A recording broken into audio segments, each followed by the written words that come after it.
bleed green? Are you an ultimate Eagles football fan? Well, you're in the right place. Ready? This is Birds 365, hosted by the new Mac and Mac, Jody McDonald and John McMullen. Here we go! Who collectively have covered and talked about more than 50 plus years of Eagles football. Kick off your day with Birds 365. You'll get debate. We love to argue. You'll get the real story from inside the locker room. And you'll hear from some of the great football minds from around the region. You're about to become an Eagles insider. Get in the game. Join Jody Mack and Johnny Mack and join the football community that flocks to Birds 365. Birds 365 starts right now. Welcome to the NFL. Let's go! Let's go! Go!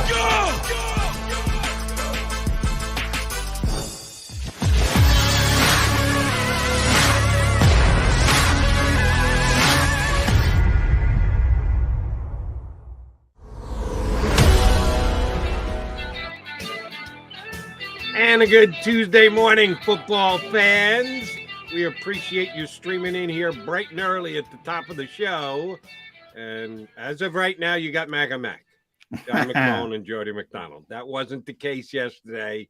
Some weather gods, streaming technology gods got the best of yours truly yesterday. I had major internet issues, and I jumped in for like 10 seconds. Jody, you sound like a robot. Get the hell out of here. So I did. But apparently, at least where I am these days, the internet is good. So I'm planning on being here the next 2 hours. John McMullen, and maybe you say you're looking at a major storm where you are?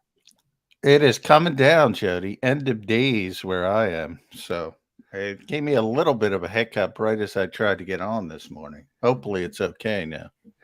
We're both here to start the show. You got to stay tuned for the next 2 hours to find out if we can both stay with the show throughout. One of the beauties of doing what we do here on StreamYard and on the JAKIB Sports media channel. I'm sorry that I missed the show. Yes, I'm sure it's great. You, Ed Kratz, and Tone hopping in, and Xander hopping in. It takes about 4 or 5 people to replace me. Let's be honest. Yeah. Bob Glauber. Don't forget Bob. Bob was a big part of the show yesterday. I'm disappointed you missed Bob because he's always fun. So am I.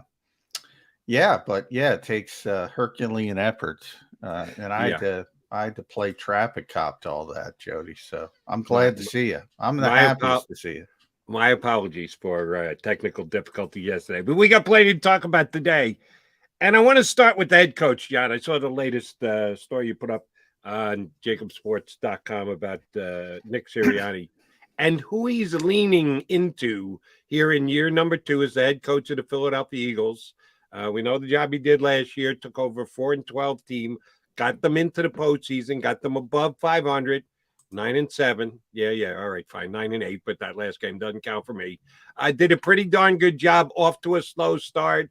We've overanalyzed why they weren't good early and the change to the run. And was it the fact that they didn't put enough work in preseason, that they had to grow into the team they were going to become? Yeah, we can debate all of that. But the final analysis is they made it to the postseason in Nick Sirianni's first year. Not easy when you're coming off of 4-12. You got to go thumbs up. It has to be considered a successful year for Nick Sirianni. So now he's no longer a rookie head coach. Now he's a seasoned veteran of 1 year in the National Football League. And in the workouts they've been having during this offseason, he's had some interesting visitors. He has become friendly with some pretty darn good coaches, like a Dick Vermeil, who is, as you said in the story, Eagle coaching royalty, and Philly coaching royalty, Jay Wright, who's got some downtime because he's no longer coaching the Wildcats. So he's making it out to practice. He's having dinners with Nick Sirianni. How much is Sirianni actually learning and taking in from these very well-known coaches here in Philadelphia? You know, I do think it's a lot, and they were helping him last year. You know, it's one of those things where when you come into the community, obviously, and Dick Vermeil has decided to make this his home. And obviously, despite his career arc, which is a strange one, to be honest, that will end in Canton this summer. All that time he took off and went into the television booth in college football, and then he came back and won a Super Bowl and sort of validated the Hall of Fame coach that he is. Everyone would joke it was always Philadelphia with Dick, and the big billboard on I-95, it never left. The insurance billboard, he was just, the people loved him here, and he loved it here. And he's always stayed a close part of the Eagles organization in both retirements, I guess. It's funny how, and Nick probably doesn't want me saying this, but he is an actual huge Michigan basketball fan, Fab Five guy. But he sort of turned into a Jay Wright fan when he got here.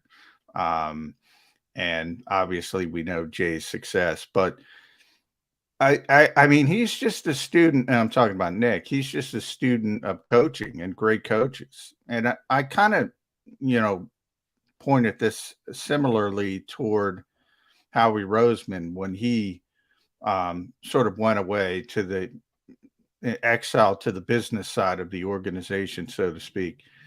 And he took the opportunity to go visit R.C. Buford and Brian Cashman and Manchester United, whoever runs Manchester United, all these great GMs or organizational chiefs. Doesn't matter the sport, right? If you know how to team build, you know how to team build. Same thing with coaching. It doesn't matter the sport. If you know how to coach, it's about motivating. It's about teaching people more than X's and O's. And Nick is very in tune toward learning from everyone, whether it's Frank Reich in the NFL or it's Jay Wright in college basketball. In his mind, if you're a good coach, you're a good coach, and there's a reason. And he wants to figure out what the reason is. And I think that's a good thing. I think it's a smart thing too. And if you're going to tap into other coaches, you might as well make them championship coaches like Dick Vermeil and Jay Wright. So he has access to guys who know what it's all about to win it all. The one thing that kind of surprises me is the way the Eagles are constructing their offseason this year, where less is more. I bet that neither Dick Vermeil or Jay Wright would believe that less is more, that sports science says you don't really want to practice because there are injury possibilities. I'm wondering how Nick is working through that dynamic with his coaching buddies. I get a lot of pushback when I bring that up, Jody, because here's how I described it. And, I put this on JAKIB Sports. I put it on Sports Illustrated.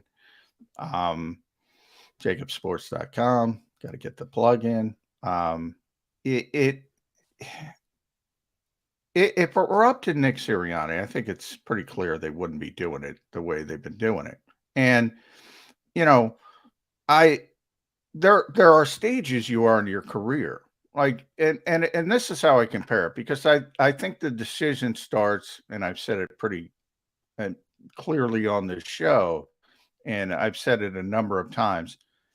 This is a Ars Denoda decision, the Eagles' chief medical officer. This is his decision. Or I shouldn't say decision. I should say advice. This is his advice. It should be a suggestion, not a decision. Yes, should be his advice. Now, if he were in Foxborough, if he were in Kansas City, for instance, his advice would be the same. I don't think the result would be the same, because Bill Belichick and Andy Reid have more cachet. They're at where they are in their stage of their careers. Nick Sirianni is where he is, as you mentioned. He's coming into a second year, Jody. He was a rookie head coach. I think is successful rookie head coach, but there are levels of power in this league, and he doesn't have a lot of it right now, to be honest. So I think it's kind of common sense that he's got to defer at times to others in the organization. Now, if he turns into Bill Belichick, if he turns into Andy Reid, which is unlikely, if he turns into Dick Vermeil, a Hall of Fame coach, I mean, the odds are always against that. But if he's a very successful coach, if he's in his 10th year instead of his second year, I think the Eagles are going about things a different way, because I think Nick would put his foot down and say, you know what, I hear you, but we have to do this, and we have to get this done, and we have to get this done. That's my opinion. A lot of people disagree with it. We're going to have EJ Smith on in 9:20. We'll see what he says. We'll ask him that. I asked Ed Kratz yesterday. I didn't, and he leans towards, he thinks Sirianni's really involved. Sirianni's on board. We've heard that from other people. I don't buy it. I'm going to be honest with you. I don't buy it for a second. I should have brought it up with Bob, but Bob's not here every day. He doesn't know the intricacies of the organization. He's more of a national guy, New York guy. But we all say the same thing. We all say the same thing as writers and reporters. We've never met a football coach who didn't want to practice. We all say that. We all agree with that. And yet there's this sort of parting of the ways where some of us say, no, I think Nick's on board. I'm not in that camp. I don't think Nick is on board. I'm going to be honest. No, he's on board to the extent that they're not practicing as much as almost every other team in the National Football League. If he's being advised, if not demanded to not spend X amount of time on the football field, he's not giving any pushback. And he's going in front of the media and saying, this is the way we're doing it going forward. He's at least parroting the company line, so he has to be on board to that extent. So you should know, well, what's coming next here, Johnny Mack. A hypothetical question for you. Eagles go 12-5, win the division, win a playoff round. They're having their postseason get-together with all-important individuals that is run by Howie Roseman, and Howie says, hey, we had a great season at 12-5. We need to do things exactly the same coming back again next year. Does Nick Sirianni have the gravitas to step up and go, yeah, we were 12-5. We won a playoff game. I thought we could have been 13-4, and we could have been in the NFC Championship game. One of the reasons why I don't think we made it there was because we didn't practice enough. We didn't put in enough time. We need to correct that going into the season. Can that happen in that all-important postseason meeting between the powers that be for the Philadelphia Eagles? I think it will happen. And I think it's already happened, to be honest. Does he have the gravitas? I don't think so. That's still early in his career. One playoff win, I think Howie would then default to, no, that's the reason we got to where we got to, and it would still be that. I think we're talking about somewhere down the road, Super Bowl championship level, 4th year, 5th year. So you think we're years away from him flexing his muscles enough to say, hey, I'm the head coach, and we need to do it this way? I think he already flexes those muscles. No, he does. What do you mean he flexes? They practice less than every team except the Cincinnati Bengals, John. That's the only thing that matters is what's actually happening on the field. Well, I don't. What I mean by flexing his muscles is I don't think he goes in there and says, okay, roll over me. I don't think he has that personality. I think there's a pushback. Jen Psaki just retired, the press secretary for the White House. Not retired, but moved on to the media. She didn't agree with everything she has to say up there. No freaking way. Never. Zero chance of that happening. But she's got to do it. She's got to spin it in the best way possible. Same thing with a head coach. I brought this up with Ed yesterday. I bring it up all the time to give an example. When the Eagles won the Super Bowl and scheduled to go to the White House, we know all the controversy because Donald Trump was still president. It ended up a bunch of players didn't want to go. Eagles had to ship things out. Poor Doug Peterson is up there as the voice of the organization. He had nothing to do with that stinking decision, but he had to go up and talk about it. And I wrote at the time, I said, that should have been Jeffrey Lurie. At the bare minimum, it should have been Howie Roseman. Doug Peterson, No, but that's part of the job. Unless you're in Howie's season, which is over now, where Howie will actually speak about the buildup of the roster and things like that. Then it's the head coach, man. He is the press secretary. He is the voice of the organization, and he's got to put the best spin possible. What I'm telling you, Jody, is behind the scenes that pushback is there, but he doesn't have the gravitas to succeed. Is what I'm trying to get across. Fair enough. If you think behind closed doors, he's pushing back, but when push comes to shove, he's not going to push that hard because he is just a second-year coach. Okay, I get that. I'm talking about when he pushes back and he puts his foot down and says, no, listen, I'm the coach. You want me to coach a football team? Let me coach it the way I want to coach it. If not, yeah, okay, I'll up and get out of here. That's true pushback. That's putting your foot down. Yeah, well, that's Doug Peterson level pushback. And the Eagles, by the way, Nick Sirianni knows that because he just succeeded a guy, won the Super Bowl, put his foot down, and is out the door. So, he knows it. His agent knows it. You have to put that in the equation as well. But as he gets more success, look, if he wins those 12 games, as you mentioned, a playoff game, he's still under contract. There's not much he can do, but I guarantee you this: it won't be Nick Sirianni pre-Eagles. He'll be a known commodity. He'll be a wanted commodity, and he will have more power to push back. So it's got. I've said it for a while. Put an asterisk on this. It's going to be interesting down the road because I don't think Nick Sirianni's completely on board. Now, there's always the chance I'm wrong as well, Jody. And if he does win 12 games, he might say, you know what, it is working. So what's the big deal? So there's always that avenue as well. But just from knowing the guy and just from getting to know him, he doesn't strike me as the guy who doesn't want to practice.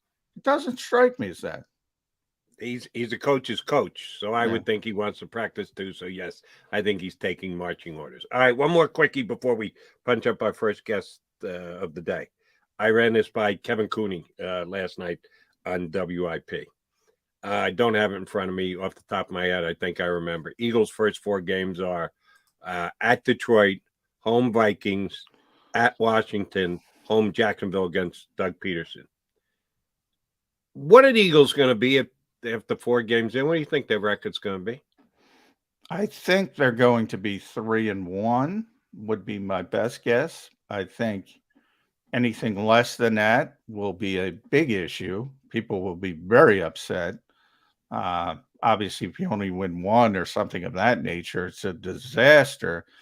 But I think this team is too young at certain positions, obviously the most important being quarterback, head coach, even as well, to be that consistent to go, okay, they're favored in all 4 of these games, which is probably going to happen.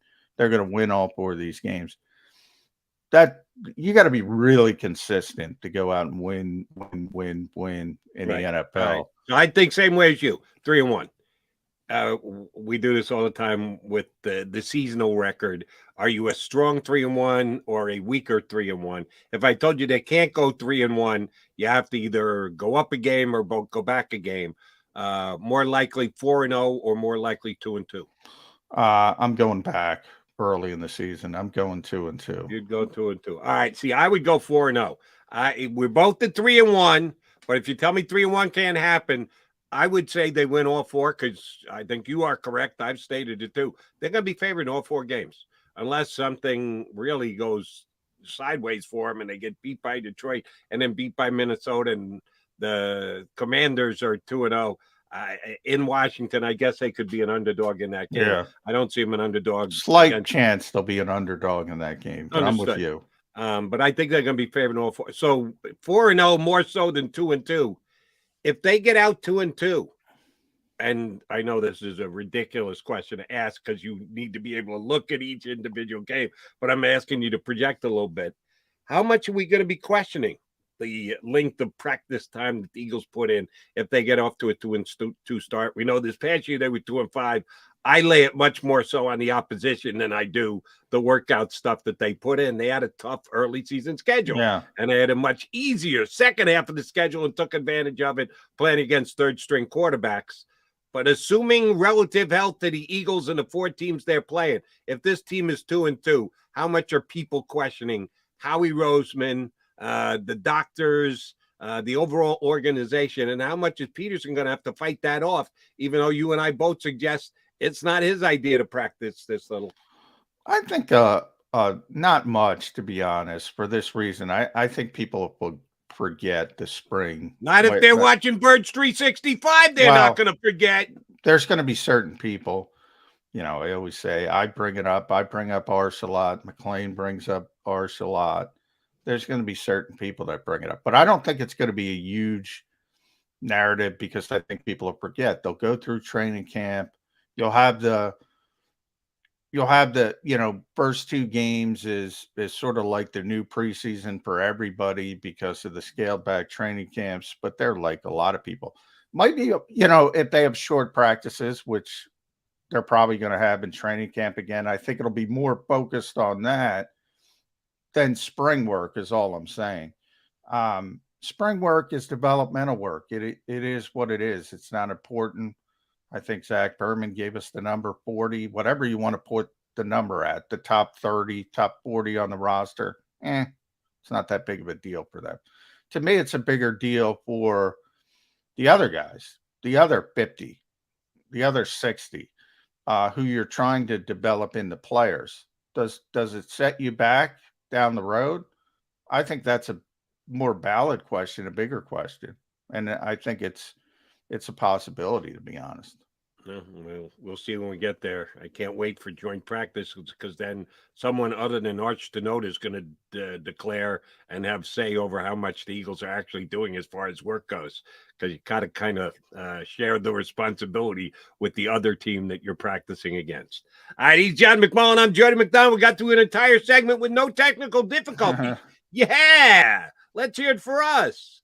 Appreciate you streaming on in with us here on Birds 365. We're going to take our first time out, hoping to be joined by Ryan Watstein from WIP. We don't have him in the green room yet. We would have by now. And EJ, Tone, if you're listening, EJ needs the link as well for 920. So we'll see. We got to get people the links, Jody. Make sure these 2 guys are linked up so they can link on in and stream on in with us here on Birds 365.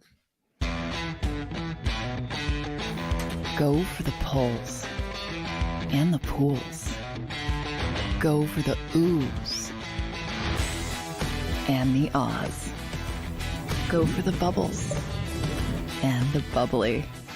Go for the story and the stories. Go for the win. Go to Ocean Casino Resort.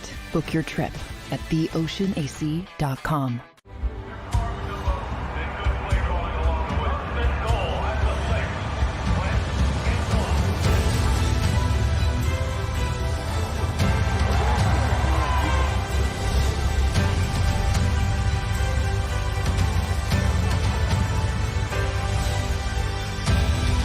On the field of life, First Trust Bank is there for you.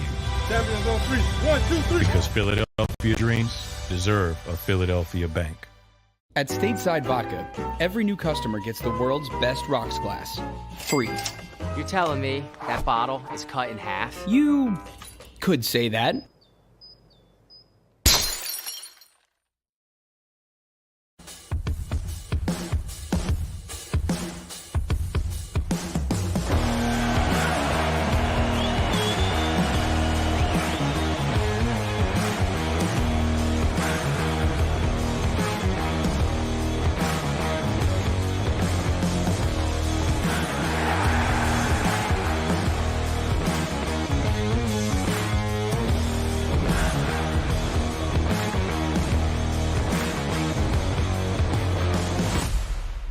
At Action News, we cherish every moment, and it's our profound responsibility to bring you closer to your world.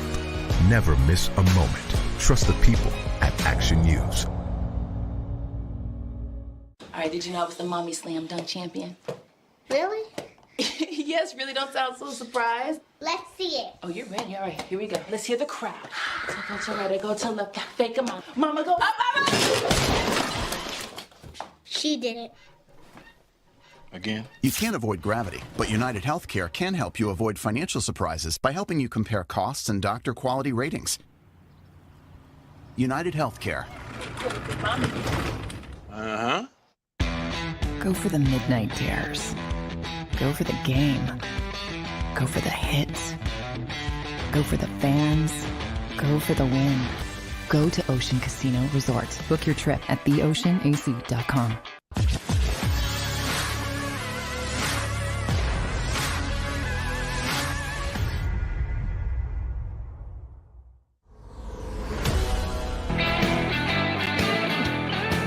You got your Mega Mac guys, John McMullen and Jody McDonald here with you on Birds 365. Waiting our first guest to hop in the fray with us, Ryan Rothstein from WIP, to get aboard. Having shocker here, some technical difficulties, being able to get him the link and get him streaming on in with us. But we'll continue to effort that. While we wait for Ryan, I do want to hit you with this, John. I forget whose article I was reading. I don't know if it was on Inside Eagles or Eagles Wire or whatever. But one of the guys mentioned that, and the Eagles favored in the NFC East. And I said, no, that's not the case. So I checked a couple of different sites. You know, I use Parks as my wagering outlet. And Parks had the Cowboys to win the NFC East this year at plus 130. The Eagles at plus 180, and the Commanders and the Giants thereafter. So the Eagles have narrowed the gap from the end of the season when both teams made the playoffs and were eliminated one game in. I get off on my own tangents and my own questions. Which was more painful for a fan base? The way the Eagles lost to the Bucs, not good, ugly, out of it by halftime. Or the way the Cowboys lost, had the chance, all they had to do was get up, spike the football, they get one last play. Which would you say was more painful for the fan base, the way the NFC East teams lost, Dallas or Philadelphia? I think, and all fans are different, but I'm going to go with the average fan. I think the disappointment comes with the expectations. So I think Dallas would be more disappointed than I don't think a lot of people who are honest thought they were going to beat Tampa Bay on the road with a rookie head coach and a young quarterback. There were a lot. I know what you're saying, Jody. We had that discussion. A lot of people said, I want Tampa Bay. Give us Tampa Bay. Please let us play Tampa Bay. How'd that work out for them? That's why I said fans who are honest with themselves, and I made that caveat, which there are a lot of fans who are never. There are a lot of Dallas fans who aren't honest with themselves. But probably, yes. I think Dallas had higher expectations, so I think for the most part, the majority probably more disappointed by that. I think Eagles fans, again, the ones who are more lucid, shall we say, probably knew in the back of their head this is going to be really difficult. Maybe they were disappointed by the level of the beatdown, but not by the loss. Everybody's disappointed. But yeah, if you force me to pick one, I would say expectations, and Dallas had the greater expectations. And the expectations were formulated by the fact that Dallas was home. They won the division. San Francisco went in and beat them in their house. The Eagles had to take it on the road down to Tampa, and they got their heads handed to them. But you're right. They were in a pretty good underdog in that game, despite, fielding calls on my WIP show here in Philadelphia and some media outlets saying, yes, we want Tampa. We need Tampa. That's the best matchup for the Eagles to play Tampa. How do you not know about this Brady guy? He's kind of been around for a while. I'm still harping on that. It still bothers me because I was right. Everybody thinks Father Time's going to wake up at some point. He keeps hitting the damn snooze button. He's got to get up. I think Brian Rothstein has hit the snooze button too many times, but who knows? Unretired is Tom Brady's coming back again, and I want no part of him. Let me go on record now. How many months in advance before we get to January? If I'm an Eagle fan, I don't want any part of Tom Brady in the postseason, okay? Stay the hell away from Tom Brady. Take your chances against everybody else. But before we got off on a tangent, my point was the Eagles aren't the favorite in the division yet. No, I checked not yet. 3 or 4 little different websites, including Parks, and all of them had the Cowboys somewhere around plus 120, plus 130, maybe up to plus 140, and the Eagles in that plus 160, 170. Parks has actually got the Eagles at plus 180, which is not that bad a bet. At the start of the offseason, after both teams were eliminated in the postseason, they put up the odds as soon as the season ends. Super Bowl wins, Rams win. You can start to bet the 2022 season. The divide between the Cowboys and the Eagles was certainly greater than it is now. I think there's no question the Eagles had the better offseason, made more moves to improve their roster. So I would say I know the odds have shrunk on the Philadelphia Eagles. Is that enough? Has Howie done enough this offseason? Because the difference between the two teams was what it was. They played twice last year. Truth be told, they only really played once last year because the last game doesn't count for me when you are starting your JV squad and tell the varsity, we're putting you into protection mode. Yes, Arch Denard has a lot to say about who does or doesn't play or how much the Eagles do or don't play. They do like to protect their players, and they sure as hell showed that last year in the last game of the regular season. So they only played once, and yeah, the Eagles got their tails kicked, and they did finish 3 games behind the Cowboys in the division. So it's understandable that the Cowboys were going to be the favorite coming into this season. Did Howie Roseman close the gap enough in your eyes, in Eagle fans' eyes, that they couldn't catch the Cowboys, but they've gotten pretty darn close? Is that enough? Yeah, I mean, I think Howie's done his job. I really do. I think he's improved this team to the point where this is how I'll describe it, Jody. I will not be surprised if they beat the Dallas Cowboys and win this division. Doesn't mean they're favorites. I mean, they're very close. And if things break their way, they could easily win this division. We always talk about list. It's list season. Everybody's doing their list. You know, when you weren't here yesterday, I leaned on that a lot. And now we have, tier 1 offensive line from the 33rd team. Now Pro Football Focus says number 1 offensive line in the NFL. Number 4 wide receiver group in the NFL, according to PFF. Whoa. Yeah. Top 2 or entire roster? No, top positional groups. I'm just the latest ones.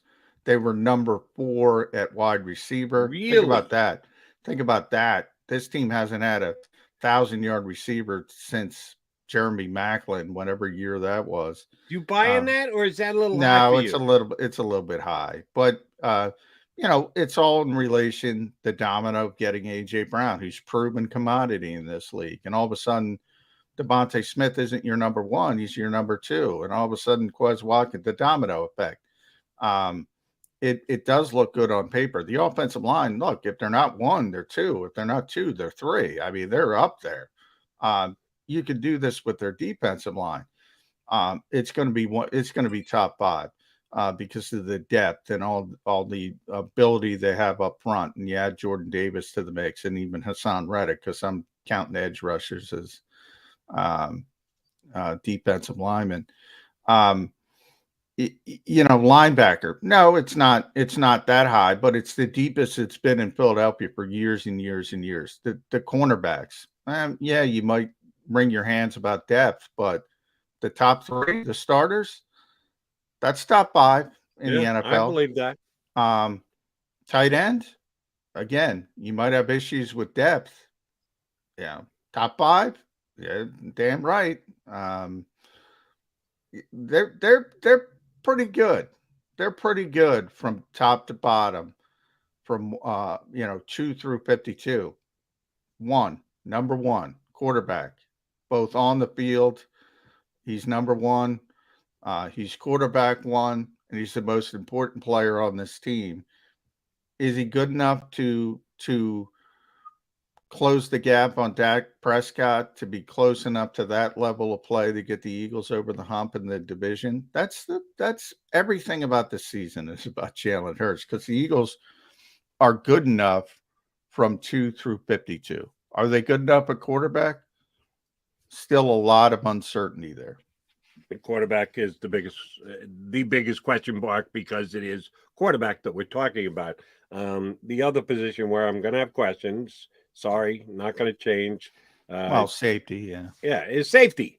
Yeah. Because if you go through every move that the Eagles made this offseason, the only place where they went backwards, that they didn't add a potential piece. And some of them are because they're draft picks. You don't know exactly how much they're going to give. It's nice to be able to put a resume on a guy and say, here's what he brings to the table. And the resume of a college player isn't the same as the resume of a pro player. They didn't upgrade at safety. Defensive line, sure. They're bringing Jordan Davis, and you're counting Hassan Reddick as a defensive lineman. If that's the case, then they upgraded mightily. Linebacker, they upgraded. I think Kazir White is an upgrade. Nakobe Dean is what he is as a rookie, but I think he's going to step in and play. Cornerback, they went out and got Bradbury. Offensive line, you can even say that they added some, because Juergens was a second-round pick. I don't know how much he's going to play. They're getting Isaac Seumalo back from injury. I think they upgraded on the offensive line. Tight end, you're right. Is Greg Calcaterra an upgrade? He was a draft pick that was put into the mix, so even if it's a small upgrade, it's an upgrade. And wide receiver is the major upgrade with A.J. Brown. What'd they do at safety, John? Nothing. But I will say this. You do two things. One, you can't have everything. Everybody's got holes. You can pick. We can do this with whoever you want to look at it. We can do it with the Rams all the way down to 32. We can pick out the holes of every team. You're never going to have a perfect roster. And the second part is what I said about the spring in the first segment, Jody, player development. Marcus Epps is a young player. All right. What if he develops? It won't take a lot of development. I already think personally, me, I already think he's their best safety now. A lot of people don't agree with me. A lot of people think Anthony Harris is better. A lot of people think Rodney McLeod was better. I think he should have been starting last year, Marcus Epps. And we'll see who's right and who's wrong. But player development, as I said, is real. And then Kayvon Wallace. Now, to a certain degree, I don't have nearly as much confidence in Kayvon Wallace as Marcus Epps, but he's still a young player. There's still an opportunity for him to progress as a player. If all of a sudden one of those two guys turns into a competent safety, could be either or, and then you have Anthony Harris as a veteran who, what you have. It's not great. It's not terrible. Then you're like, okay, I can live with that. I'm with you. I'd still like an improvement. And maybe they'll be able to swing something with a trade or, as we get closer to the season, maybe they get into training camp and they have a Ronald Darby moment and they say, after they look at the safeties for the first couple of weeks and they say, okay, this just isn't good enough. We have to do something. There's still an opportunity for that to happen. But I do think there's young players with some upside at least. Last year, in many ways, I was a little bit more disappointed because it was sort of like they were relying on the aging veteran descending players who you knew, all right, they knew what to do. Fundamentally, they're sound, but they don't have it from an athleticism standpoint anymore. At least they're getting the new blood into the mix. And we'll see if it works. We'll see if the younger guys can improve. If they can't. Did you consider Rodney McLeod that type of player that you just described descending? Oh, yeah. I mean, not Rodney's a great guy, but I mean, he's 32 years old. He's got 2 ACLs over the past 3 years. He's in a lot of ways, you look at the contract he got from Indianapolis, that tells you all you need to know. Is essentially making a little bit more than a veteran minimum. I mean, he's making less than Anthony Harris. Yeah, I mean, it's sort of like the localized version of Joe Banner's big name trap. Like Rodney's not a big name throughout the NFL, but locally he's a big name because of what he's meant to the organization, both on the field and off the field. And he's been a very good player. But I always say time moves really, really quickly in the NFL because he was, good during the Super Bowl years and the playoff years. He's not that same guy today. And I think the Eagles, I said it in the offseason, I think the Eagles should have moved on from both of them, Rodney and Anthony, to be honest. They certainly had to move on from one of them, and they made their decision. All right, so let me ask you this, and I don't remember ever asking you this before this exact way. Should have, but if you've already answered this question on a previous Birds 365, we doubled down and go back to things many an occasion. The contracts are the contracts. They're done. They're in the books. Don't know how it went negotiating wise while it was ongoing. Who was fighting for what money? Eagles sometimes you got to pull a trigger, say yay or nay or something. But if you had the capability of now going back and saying Rodney McLeod on his deal, Anthony Harris on his deal, who would you rather have? Yeah, you asked me that. I think Anthony's slightly better. I would have picked Anthony. And the contracts, he makes a little bit more, but they're both very cheap. I thought, in fact, if you remember, Jody, I said I would take Anthony, and I thought they would take Rodney. I thought they would defer to his, his work and what he means to the organization, community stuff. And I thought that would be the wrong decision from a football perspective. I think they picked the right player. They ended up picking the right player, but I think I don't think it's going to matter all that much because I think they're both pretty much at the same level of their careers.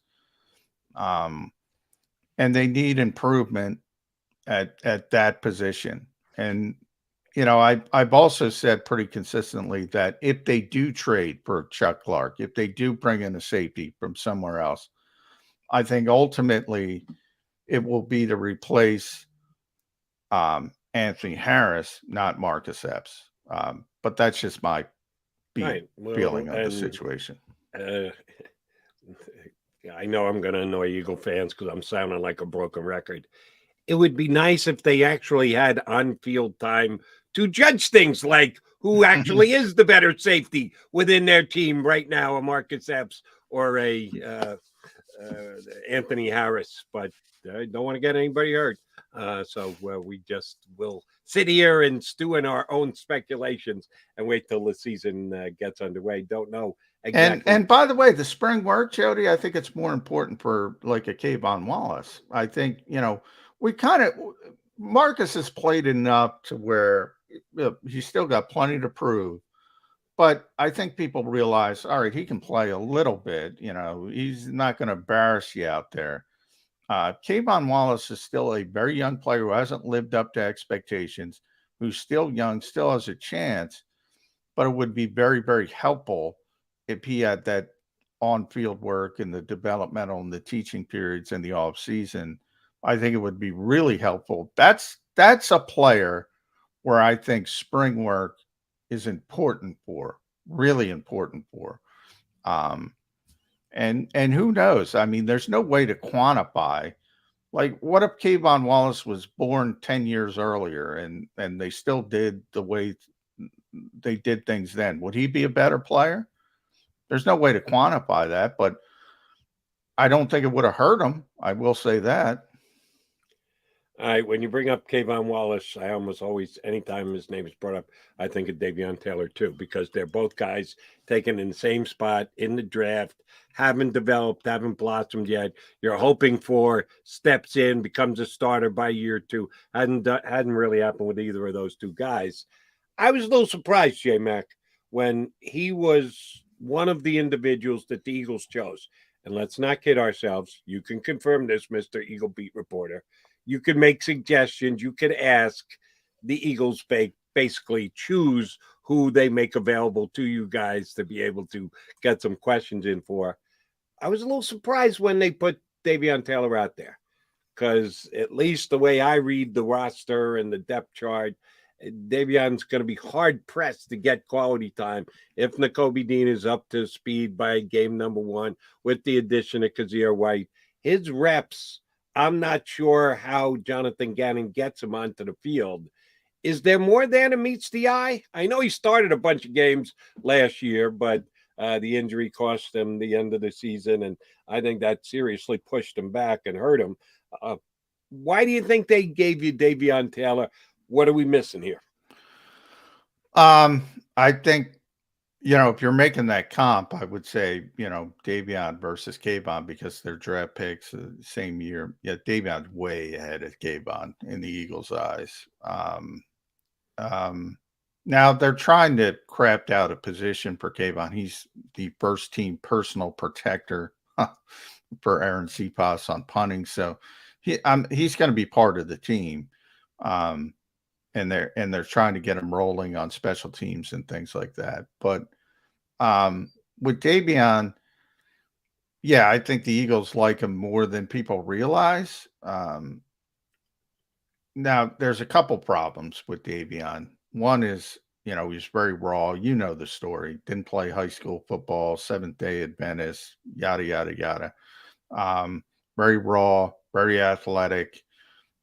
They sort of threw him into the deep end of the pool last year. And he did some nice things as far as adding physicality to the defense. Was a very physical player, which you don't often see, especially with somebody who can run like he can run. So I think they're enamored with his traits. They've always been enamored with his traits. And why wouldn't you be? You should be. The guy can run like the wind. But the numbers game look difficult now because you have TJ, you have Kaiser, you have Nakobe. But I do think it was interesting. The guys they defaulted to in spring were TJ, Kaiser, and Davion. And they're going to, bring along Nakobe a little bit slower, I think, than people think. And maybe it's because of the pack. They're never going to tell the truth. But I think they're going to bring him along a little bit more slowly than people realize. And if that's the case, and they say, all right, get healthy, get ready for the second half of the season. If he shows up in training camp and practice and he starts earning playing time, that's great. If not, you're going to need those 3 linebackers. Injuries happen. And I think Davion right now is number 3. And then you have to worry about the injuries with Davion Taylor. He's been very injury prone early in his career. So that plays into it as well. But that's a long way of saying, yes, Jody, I think the Eagles think more of Davion Taylor than most people realize. How do Eagle youngsters, rookies, some are second-year players, but you still consider them rather young, how do you go about earning your playing time with the limited amount of practices? Yeah, well, I say the same thing. It's specifically with undrafted guys, you have a very limited opportunity to open eyes. And this is going back years, when there were two-a-days, you had limited opportunities. But you'd always have 1 or 2. Now I don't know how undrafted guys even get a look, a bleep in the radar. It's like when they signed Carrick Wheatball, people say who? The wide receiver the Eagles had at their rookie camp on a tryout basis. I'm like, okay, what did Carrick Wheatball show than the other 20 tryout players? My best guess is classroom, understanding the information he was giving, more of the test taking, the mental part of it. The physical aspect from all the measurables and the 40 times and the cone drills and all that nonsense, combine. So these guys reach the default of being NFL level athletes. So what sets them apart when you're not doing football drills for the most part? You don't have pads on. Classroom stuff. All right, let me ask you this, because we started today's show talking about Nick Sirianni and where his position was on the record, off the record, about the amount of practice Eagles are putting in during this offseason. And, oh, by the way, we've clipped off a couple of days of our 6-week wait until we get to training camp, which the Eagles are hungry for. I love that quote from a couple people. They're hungry for the upcoming training camp. Okay. I'm not sure that anyone can know that to be a fact, but if you want to paint that picture, go with that narrative, go with it, Eagles beat writers. Sirianni's contribution on things like what you were just discussing, watching a guy in a tryout camp and making the decision as to whether he should be one of the guys who's added as an undrafted free agent to the 90-man roster. He comes in as a rookie coach. Basically, he's doing whatever Howie Roseman tells him to do. Roster moves, who's going to play, whatever else. I think that Nick was heavily influenced on a lot of decisions that were made last year. This year, during the offseason, putting the roster together, getting the 90 into camp, and then doing what has to be done to cut it down. How much more contribution is Nick Sirianni making in year 2 as compared to year 1? I think it's significant. I think Howie listens to the coaching staff, and he's been pretty consistent about that. Look, he constantly says if you're drafting people the coaching staff doesn't like, I mean, you're screwing yourself. I mean, they're not going to use them correctly. They're not. In some cases, they aren't going to use them. I give the example last year because I still close to a lot of people in Minnesota. Rick Spielman and Mike Zimmer sort of divorced and weren't talking to each other. It was sort of like a Doug Peterson, Carson Wentz at the end situation. And he drafted Kellen Mond, the quarterback from Texas A&M, and Zimmer didn't want him, didn't like him, didn't talk to him, was really unprofessional with a young player. Who knows if he turns into a prospect or not down the road. But there's a perfect example of a GM saying, we need a young quarterback. Let's take a flyer on this guy in the 3rd round. And the coach didn't want him, and the coach didn't utilize him. The coach didn't help him. And you kind of know why things went the way they went in Minnesota, and they both got fired because they were both unprofessional. Howie's very cognizant of understanding that if you're drafting players the coaching staff doesn't want, you're hamstringing both the player, the team, and really your own job, because you're good. You're the one whose name is on the draft pick.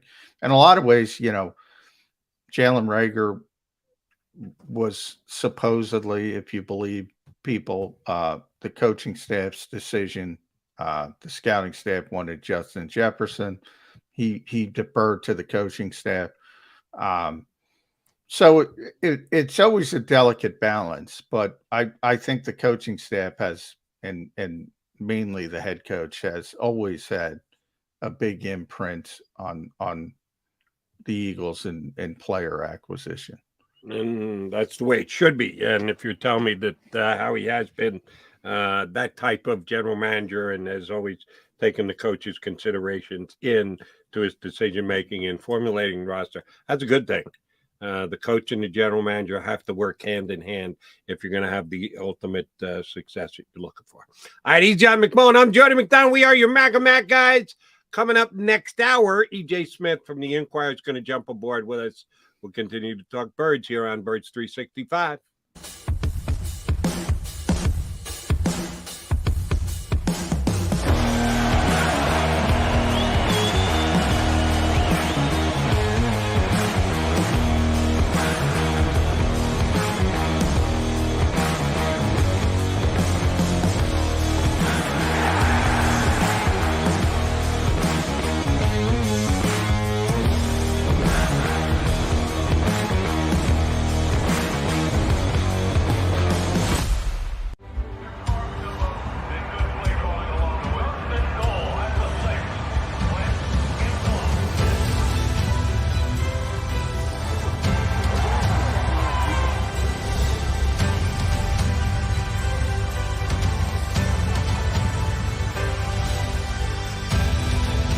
Field of life, First Trust Bank is there for you.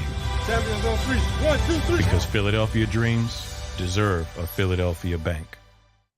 At Action News, we cherish every moment, and it's our profound responsibility to bring you closer to your world. Never miss a moment. Trust the people at Action News. In Philadelphia, we celebrated the miracle with pride only 5 years ago. And then the following morning, IBEW Local 98 members went back to work, building this city, rescuing our communities from decay, and inspiring the young men and women of the region to take pride in who we are. Like the Cats, Local 98 members believe in hope. To learn more about who we are, what we do, and career opportunities with Local 98, visit us, IBEW98.org. All right, did you know I was the Mommy Slam Dunk Champion? Really? Yes, really, don't sound so surprised. Let's see it. Oh, you're ready. All right, here we go. Let's hear the crowd. So go to right, I go to left, fake 'em out. Mama, go up, up, up. She did it. Again? You can't avoid gravity, but United Healthcare can help you avoid financial surprises by helping you compare costs and doctor quality ratings. United Healthcare. At Stateside Vodka, every new customer gets the world's best rocks glass, free. You're telling me that bottle is cut in half? You could say that.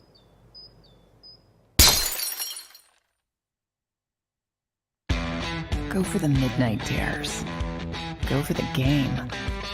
Go for the hits. Go for the fans. Go for the win. Go to Ocean Casino Resort. Book your trip at theoceanac.com.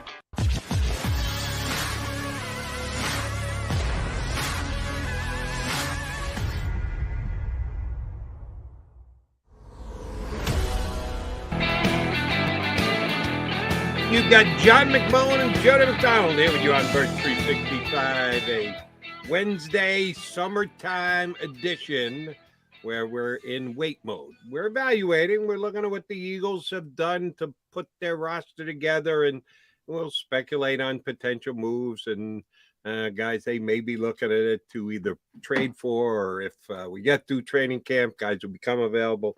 We're always second-guessing Howie Roseman and or giving Howie Roseman props when we think he's done things right, which he's done a lot of this offseason. But we're also comparing the Eagles to other teams around the league, and got to give Howie Roseman at least this much, John. There's, as of right now, no drama with the Philadelphia Eagles, and I define drama as guys not showing up, guys holding out, guys not happy with their current contract situation and or playing status. There's none of that with the Philadelphia Eagles this year. Everyone is expected to be in camp. If anyone is in camp, it's because they've got the Eagles' permission to not be in camp, to not show up for any non-mandatory stuff. So the fact that Howie Roseman's got everybody in camp while other teams like, say the Washington Commanders with Terry McLaurin not showing up this week because he wants, having been drafted in the same draft as the Eagles' highly paid new wide receiver, he wants to get paid right now, and I can't say I really blame him. That is a leg up for the Eagles because they don't have anybody that's worried about a contract situation, do they? No, not right now. And we'll see how long that continues. Obviously, that's a very fluid situation, but there's nobody really obvious. I was going to say, who do you think it's going to be? If you No. say not right now, well, then that means at some point somebody could take that position. The Eagles, if you think about them wrapping up, really it was Jordan, it was Dallas Goedert, it was Josh Sweat, Avonte Maddox. It's another thing. People are going to get tired of me, but it's another thing to put the feather in the cap of Howie Roseman. I mean, he gets these things done early. And, early in free agency, that hurt him because people said, all right, that's done. That doesn't count.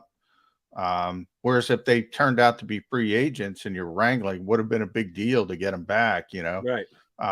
So that kind of hurt early in the process, and that shifted the first 2 weeks. What is he doing? What's he doing? You got to get the nobody has any patience. You know how that works, Jody. And then all of a sudden AJ Brown shows up and everybody's happy. But I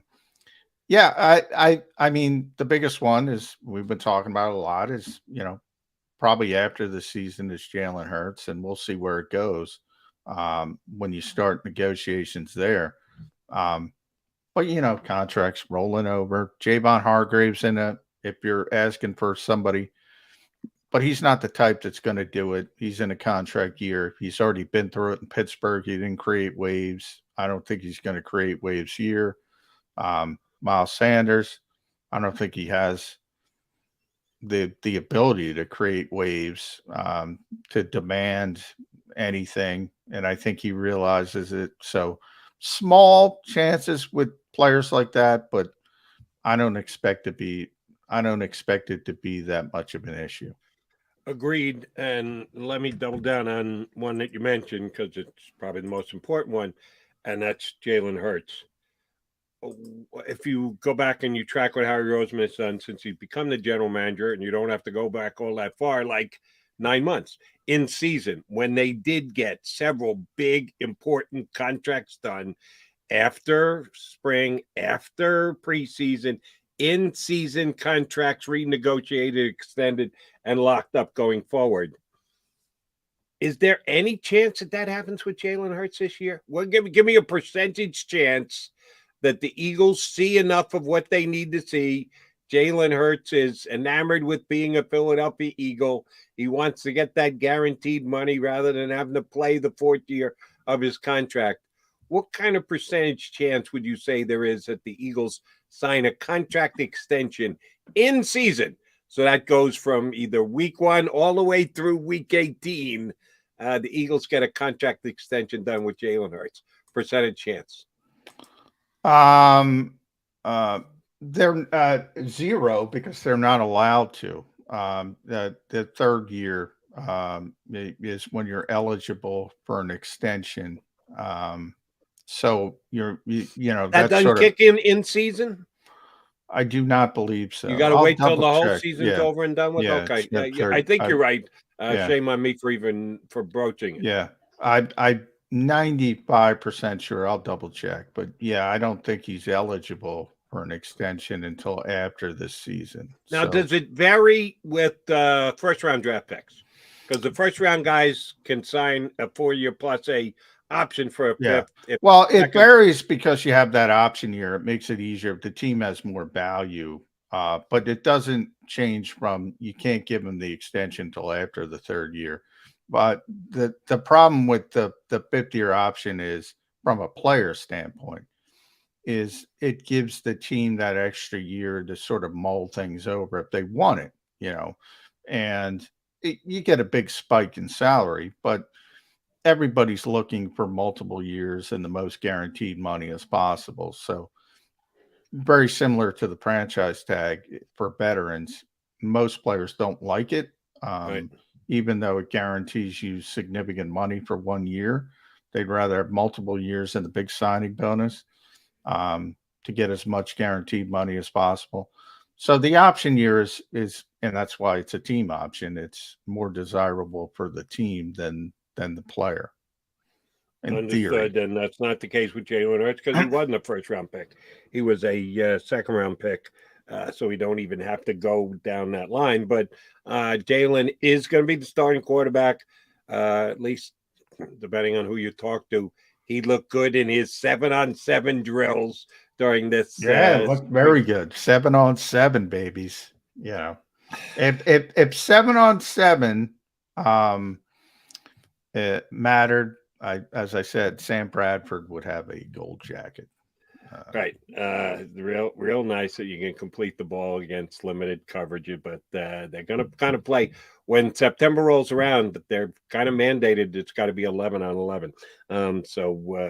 Any improvement you've seen, tighter spirals, more zip on the ball, always good to hear, but it doesn't necessarily equate till Sundays. One of the guys who's pretty complimentary of him was Dallas Goedert. I know you got a chance to talk to Dallas before the Eagles went off on their summer vacation, and he was one who said the ball was coming out of Jalen's hands differently this offseason and look for it to be even better as the season goes on. How much is he going to rely on Dallas this year? We know A.J. Brown was brought in at a very big cost, paid a lot for him, paid a lot to him. He's got a damn good 3-year track record in the National Football League. You and I are both huge Devonta Smith fans and only expect improvement out of him this year. But Dallas is the guy who's been here, safety blanket, was the guy who it seemed Hurts would throw the ball to in big spots this past year. How much does Dallas Goedert need to contribute to this team if they're going to go double-digit wins? A lot, but I think that's one of the more interesting questions. Look, I mean, I think, and the old cliche is it's a good problem to have. I don't know if there's ever a good problem in life, but the Eagles now have a bunch of skill position players who need the football and are going to want the football. And they all can't have the football. There's only one football. And you have A.J. Brown, Devonta Smith, Dallas Goedert, throw Kenny Gainwell in there. And I'm just talking about the passing game. I'm not talking about the running part of it.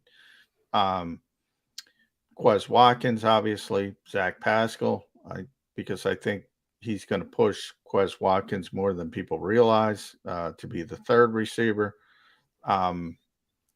Okay, so, I don't think you're concerned if you put the lesser, the Watkins, the Pascals, the Gainwells aside, and center on the big three, so to speak.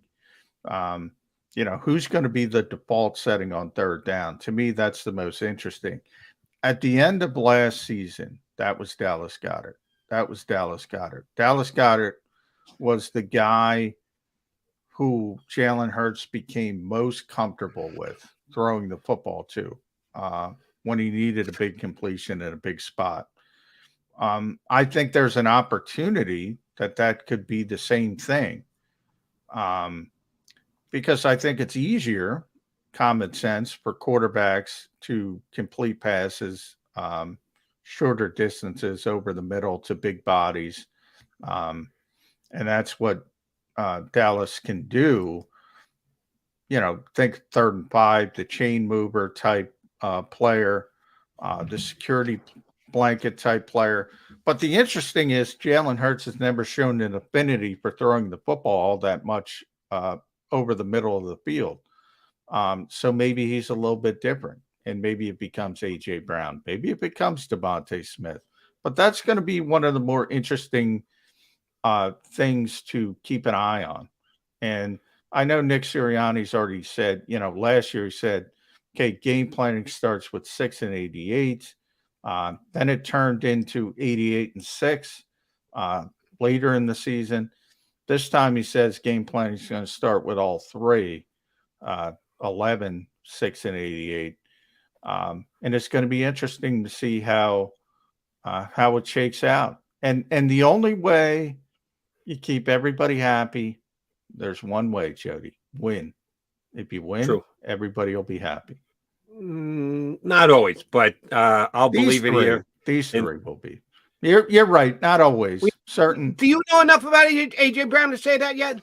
Yeah, I do, for this reason. he already played in this type of offense. He already played in an offense that was run point. first, even more run first than this one, because Derrick Henry's the guy in Tennessee.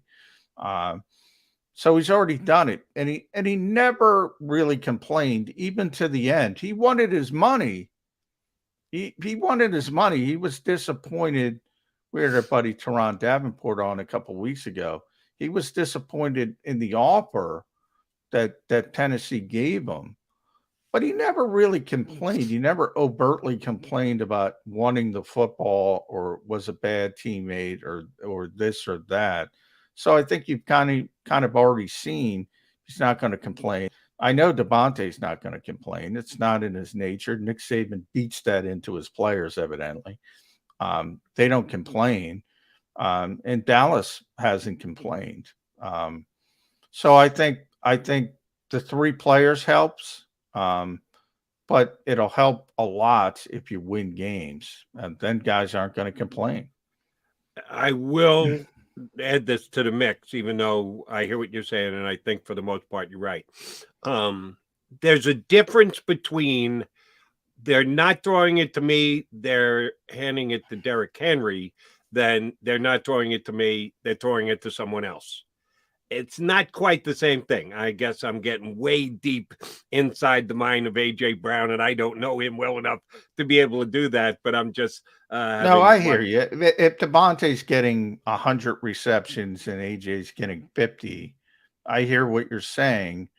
But I don't think that's going to happen in this offense because, while I agree with you, look, Derrick Henry's a superstar, and it's different. The Eagles don't have that at running back, but their running game is more fueled by the quarterback, and I think it'll turn into the same thing as, if Jalen's running the football very successfully, I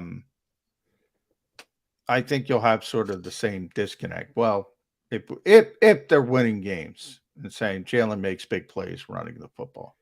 All right, let me I'll ask you this one, and we'll get set for our first guest of the day, E.J. Smith of the Inquirer, scheduled to join us. Last year, Jalen Hurts ran it for 784 yards. He threw for 3,144 yards, so 3,900 yards total, either through the air or on the ground, generated by the quarterback. Certainly, we're going to want to see a little bit of an uptick. So we'll get it to 4,000, let's say, which is not a great uptick, but we got to go one way or the other. So we're going up because we're optimistic. What's the breakthrough? What's the breakdown? Perfect breakdown for the Eagles this year. Do you want to see Jalen Hurts running for more, running for less? How much does the passing yards have to go up if the running yards are going to go down? Last year, almost 3,900 yards, with the breakout being 784 and 3,144. What would, in a best case scenario, be the breakout for Jalen Hurts' yards this year if he was up over 4,000? If we're up over 4,000, so we're talking about the receivers and what sort of divvying that out. Is that what you're saying? No. What's the number for Jalen Hurts? If the Eagles would like to see him running it somewhat less, and I'll start there. Do the Eagles want Jalen Hurts running for 764 yards again this year? Probably not. Okay, so that's my point. If that number is going to come down, you're hoping to add to the passing yards. How much above and beyond 3,100 does he have to go? If we're targeting over 4,000, we're not saying he's getting a 4,500. Yeah, I don't see Jalen as a 4,000 yard passer, and I hope I'm wrong. No, 4,000 total passing and rushing. Yeah, I see what you're saying. I would say 3,500 is sort of, I think, where they want him to be passing wise, and that would obviously cut it down to about 500 rushing yards. But boy, this is a really difficult. I'm not going to call it a problem, but you don't want to hamstring Jalen Hurts running the football. And Nick has talked about this. That's what makes him the player he is, the unique player he is. I don't want to beat that out of him. The Eagles don't want to beat that out of him. On the other hand, he got hurt. He got hurt November 28th or whatever it was against the Giants, and he wasn't the same. He wasn't healthy, as healthy the rest of the season, played through it, ultimately had surgery. So it's difficult when you have a running quarterback. If you turn Jalen Hurts into, oh, he's just going to drop back and we're not concerned. You kind of saw it when he was struggling post that ankle injury. People figured out, oh, he's not going to run it. Then it became more difficult for him to throw it because he didn't have that ability, and teams knew he wasn't going to pull it down as much. I'd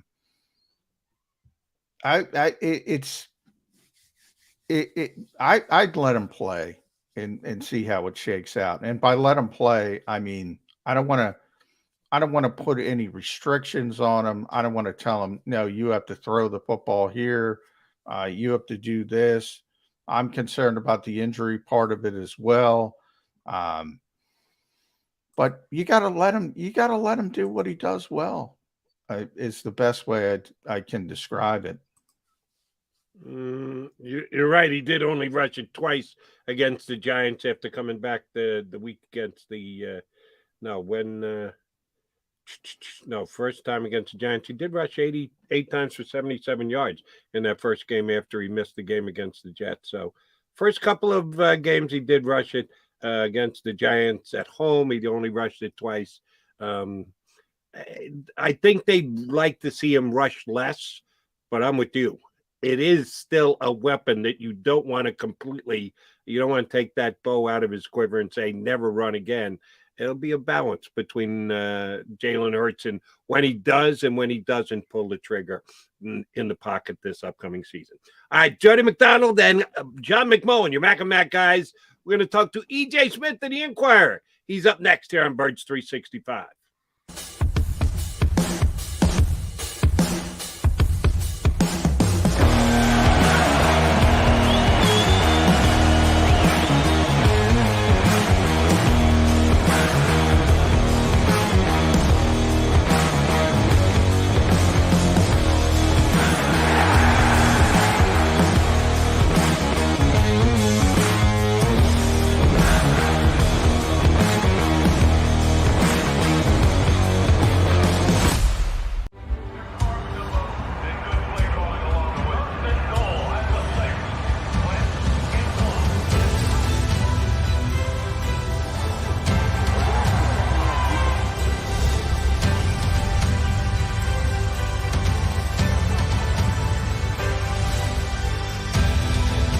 Field of life, First Trust Bank is there for you. Champions on three. 1, 2, 3. Because Philadelphia dreams deserve a Philadelphia bank. Do you stream on a Roku, Fire Stick, Android TV, or Apple TV? Now you can watch 6ABC 24/7 with the 6ABC Philadelphia streaming app. The big story on Action News. Search 6ABC Philadelphia and start streaming today. In Philadelphia, we celebrated the miracle with pride only 5 years ago. And then the following morning, IBEW Local 98 members went back to work, building this city, rescuing our communities from decay, and inspiring the young men and women of the region to take pride in who we are. Like the Cats, Local 98 members believe in hope. To learn more about who we are, what we do, and career opportunities with Local 98, visit us, IBEW98.org. At Stateside Vodka, every new customer gets the world's best rocks glass. Free. What's that? A rocks glass? You're telling me that bottle is cut in half? You could say that. Holy shit. Glass is for cocktails, right? It's for this, and that. Is the length of the glass equal to your... You betcha. But is it made out of... Glass? Okay, but is the rip... Smooth? Will you stop doing... That? I'm the professional here. And you're telling me I can get one of these glasses for free? That's right. 1 free rocks glass per customer with each first-time purchase of Stateside Vodka. All from the company that's highly awarded. 0 carbs, 0 sugar, and deliciously tasting vodka. So good, it just disappears.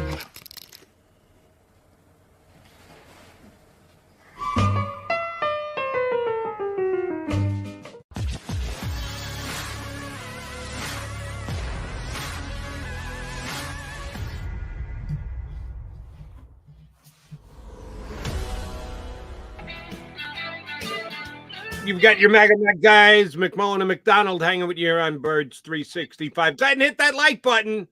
You got to help us out with our algorithm. No, well, EJ, how can you not hit that like button with EJ on the screen with us? You got to hit it.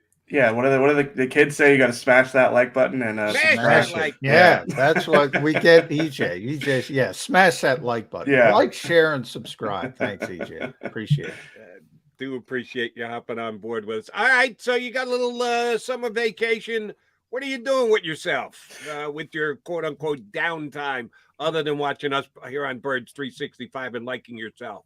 Well, we're my wife loves to go on trips. I hate it, honestly. I like staying at home, but she went out this year, so we're going on a trip next week, and then probably after that I'll win, and we'll get to stay home for a couple weeks before before training camp starts. I'm with you, EJ. We do too much traveling. Yeah, EJ and I see each other in the airport too much. Yeah, I like my house. I like to stay here and relax. So it looks like a nice house, as a matter of fact. Good for you. Thank you. Appreciate it.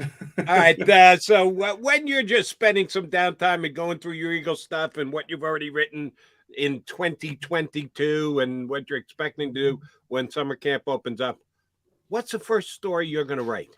When the Eagles officially open up training camp, the quarterback is obvious, the coach, new additions and the like.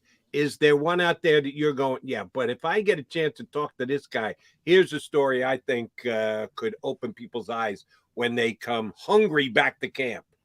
Well, I think the biggest thing is I'm excited to see what this defense looks like once they put the pads on.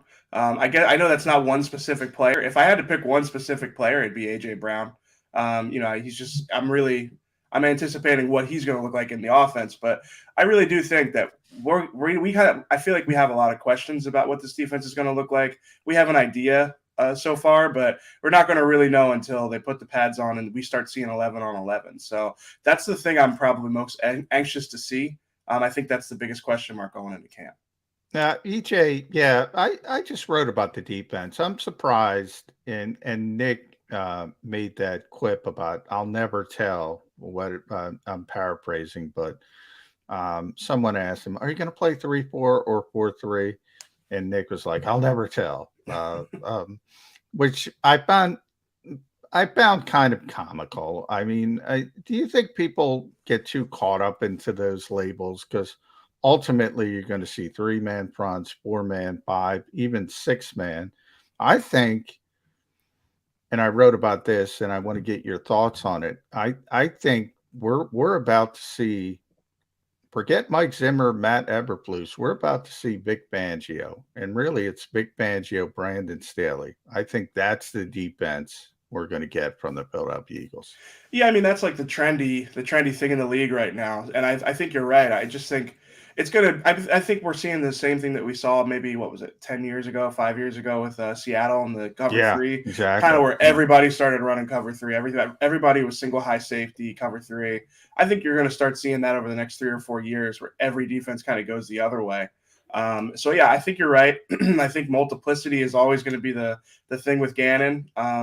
And it, like you talking about this reminds me of last training camp where they ran like 3-4 fronts a ton in training camp last year. And I remember I kept asking around, are they going to run a 3-4 this season? And you kind of, oh no, they're probably just working on that through training camp. And the answer throughout the season was kind of inconclusive. They ran both. But they did go to more 3-4 than I thought. So I think you're right. You can read too much into training camp. They could just be working on specific packages. We don't have all the answers when we're out there. We don't get to talk to the coaches about why they do what they do. I think Nick Sirianni does really prioritize, we don't want to give anything up about our scheme going into week 1. Some teams, their players will tell you about the scheme, they'll sort of divulge. I think the Eagles are one of those teams. They want every advantage they can get.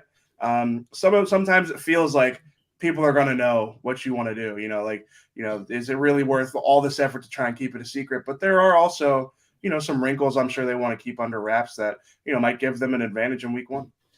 This is one area where I don't begrudge Nick Sirianni trying to get that little competitive advantage. Sometimes I think he overdoes it, won't declare who's going to play. And I'm not going to tell you that. Why would I tell you that ahead of time? Sometimes he goes a little overboard. But this is one where I can absolutely justify it.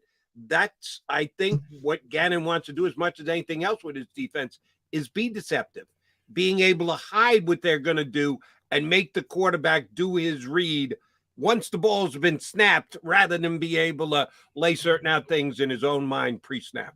Yeah, that's a big difference on like what they were doing early in the season. I feel like one of the biggest indictments on the defense early last year was they're pretty predictable. You know, they had a pretty sorry, I got a fly in here. They've been pretty predictable. You know, they kind of ran everything out of a similar formation. I think this year they're definitely trying to prioritize, like, you know, being able to, you know, run different things out of the same look and, you know, disguise what they're doing a little bit more.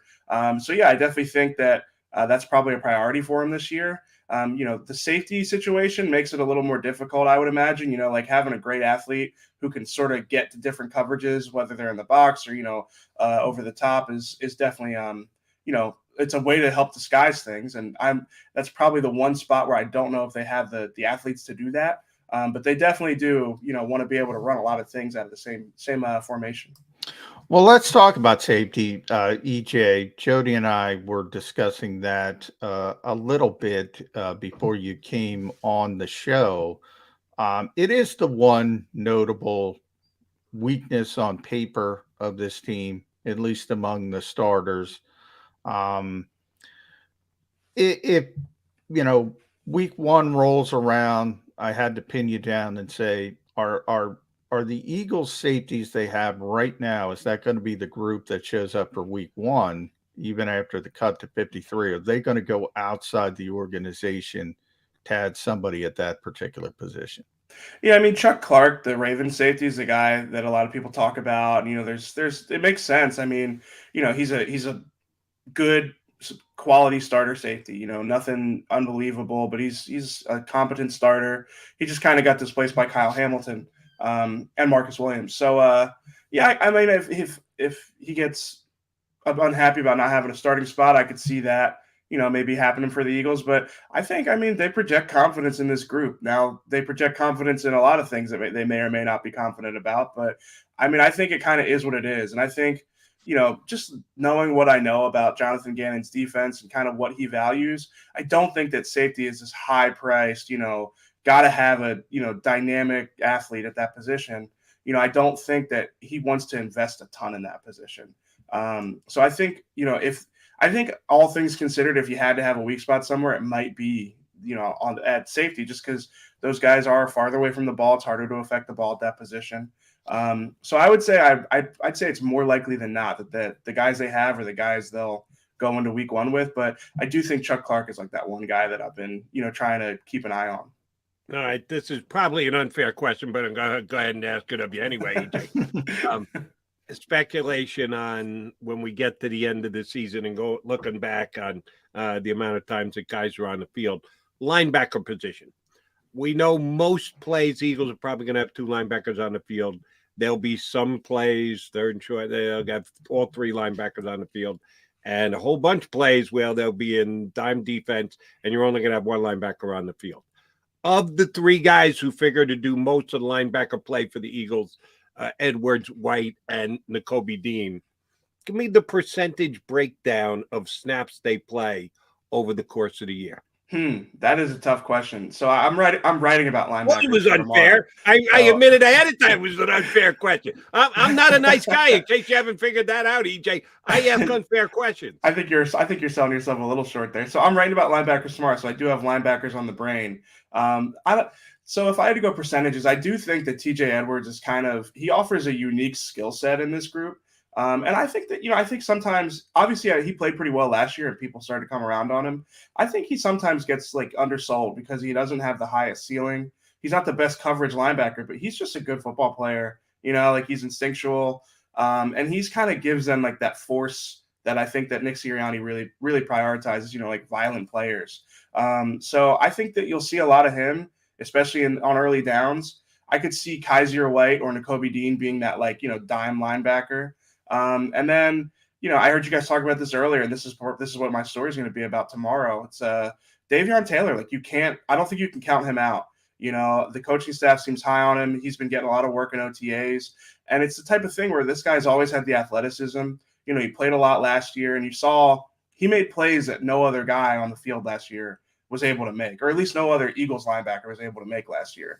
Now, obviously, they've made a lot of additions at the position, but I still think that, Davion Taylor is in the mix here where he might be able to carve out a role for himself because he's got the physical traits to be a good coverage linebacker. So I know Kaiser White, people are optimistic about him, but he's a, veteran linebacker on a 1-year deal. I think that at some point toward the back end of the season, you could see Nakobe Dean or Davion Taylor kind of maybe overtake his snaps as they bring those guys along. But if I had to give you a percentage, I would say give me Edwards 50 or 60% of the snaps, mostly on early downs. Give me Kaiser White at 35. Give me Kaiser White at 50.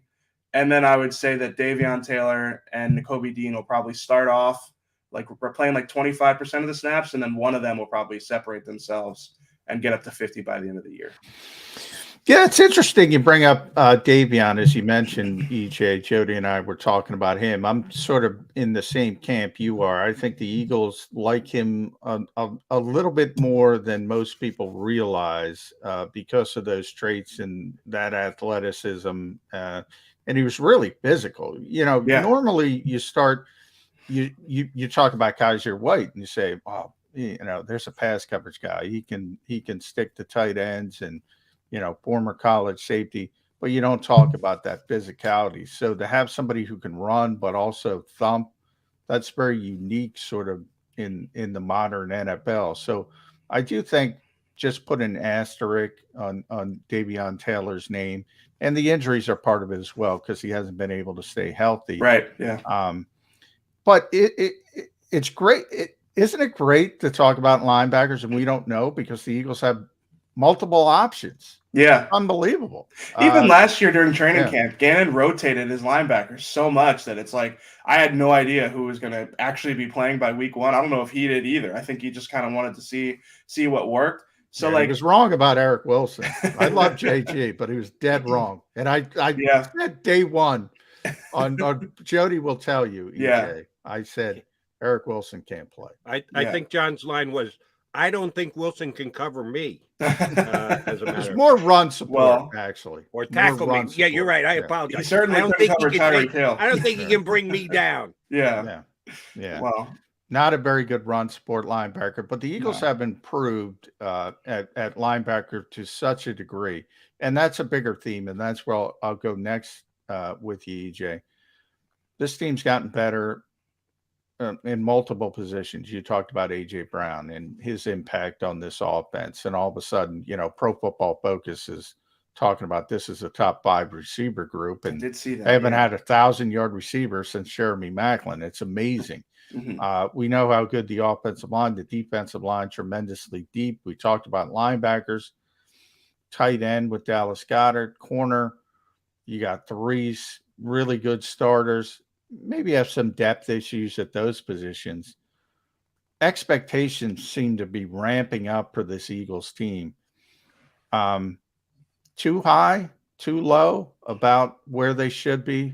Or do you think people are, I use this phrase all the time, skipping steps with the Eagles and going straight to contender?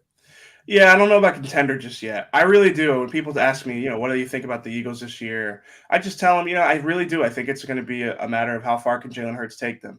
You're right. They've got enough. They've got a lot of talent on offense. They rebuilt the defense. We have to see what it looks like. We have to see, how the pieces all fit together and, just figure out what it's going to look like. But I do think that to be a true contender in this league, you need a quarterback that can beat the best guys in the playoffs. And Jalen Hurts flashed that sometimes last year, but honestly, they didn't really beat a lot of good teams last year, and they struggled in the playoffs.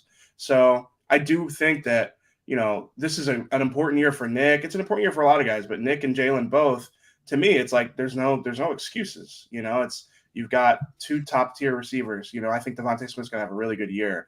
You've got one of the best offensive lines in football. You have a pretty good running back rotation. Everything is there for Jalen Hurts to, take that next step.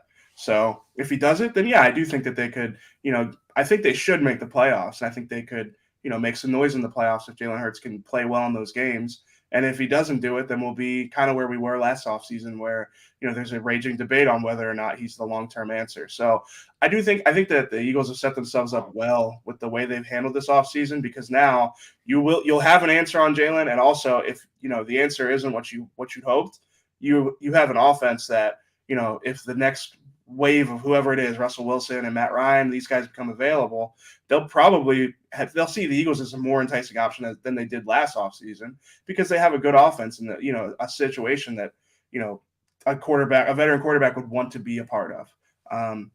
So yeah, I think the expectations really come down to what Hurts looks like this year. I don't like being the Debbie Downer guy or the glass half empty guy, but what I think it needs to be, I'm going to say it. Eagles were 24th in the National Football League in yards passing last year. Mm-hmm. And a big part of that was they made the decision to run the football more.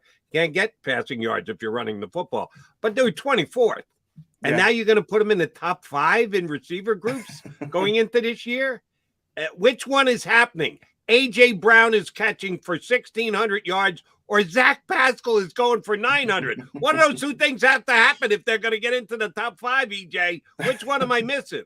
No, I'm with you. When I saw that ranking, I was thinking, are they including Dallas Goedert in the equation here? Because if you put Goedert in there, maybe I can start to see it. But yeah, I think top 1 and 2, it's hard to find a lot of teams that have a better 1-2 combination. And again, this kind of depends on what you think of Devontae Smith. I personally think, rookie receivers usually take a couple years to figure it out. The fact that he was so good as a rookie, I think, is a good omen. And he's looked good in OTAs for whatever that's worth in 7-on-7s. I think he could take a leap this year. But still, I completely agree with you. It's the tight ends were included in the top receiver. Yeah. So yeah, they were. Okay. So that's that. Yeah, it makes sense to me. But they did 24th in the NFL in passing with tight ends last year. That's everyone included in last year's stats too. The receiving core, their the receiving core are talented. Yeah. I think that it was Jalen Hurts more than the receivers last year that kind of led to that, and just the again, like you said, the offense they ran. I think this year, with the amount of talent they have at those positions, it makes sense that they're up there. I still thought it was a little bit high, if I'm being honest. I always say, EJ, receivers by nature of and tight ends, I'm including, and Dallas is included, they need a vehicle to get them the football. It doesn't mean they're not good. One of the things we were talking about, Terry McLaurin wanting a new contract, and Jody knows I love Terry McLaurin. I think he's one of the most underrated receivers in football. One of the reasons why is because he has produced, no matter who the quarterback is, quarterback after quarterback after quarterback. It's really difficult to do that when you don't have the high volume guy. Like as good as